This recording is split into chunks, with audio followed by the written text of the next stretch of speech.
והיום תראו איך אני משחק בגנטור. תראו. מה כתוב? לא תראו כל כך טוב, זה קשה. האם הדמות שלך היא נקבה? כן, לא, לא ממש, אני לא יודע, כנראה. לא. אני יודע מה זה. זה טומטום סאול.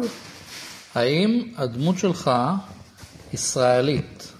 כן, לא, כנראה, אני לא יודע, לא ממש. לא.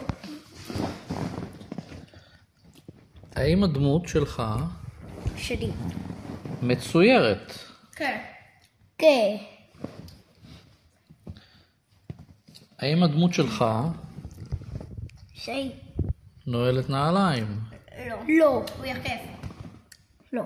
לפעמים אבל עושים שהוא נועל את האם הדמות שלך הולכת על שתי רגליים? כן. כן, ברור. האם הדמות שלך לובשת מכנסיים? לא. לא. הוא ערום. האם הדמות שלך כחולה? לא. זה לא טרללה או טרללה. האם הדמות שלך ממוצא איטלקי? כן. כן. האם הדמות שלך... האם הדמות שלך בצבע ירוק? לא. זה לא בומברדו קרוקודילו. האם הדמות שלך חומה? כן. כן. הוא הבין. או, כן, יש לה נשק.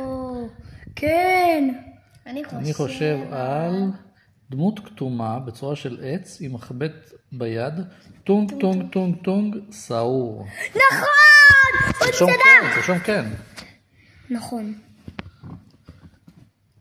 יופי. ועוד משהו. אנחנו עושים עוד אחד. בומבומביני גוזיני. כן, בומבנדיני גוזיני. בומבומביני גוזיני. רגע, חכו. אבל שנייה, תעצור את הסרטון. עצרת? יא! זוסי! אני עשיתי אותו. לא! ככה. לא, בא לי. האם הדמות שלך אמיתית? אתה לא צילמת. אני מצלם, קדימה, תמשיך. האם הדמות שלי אמיתית? כן. לא. איזה דמות בחרת? האם לדמות שלך יש שיער? בומבומביני גוזיני. אבל זה בלי שיער, זה בלי שיער. נכון. לא. האם הדמות שלך ממוצא איטלקי? כן. כן. האם הדמות שלך יש צורה של חיה? נכון.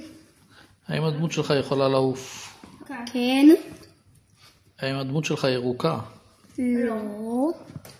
האם הדמות שלך לבנה? כן. כן. האם הדמות שלך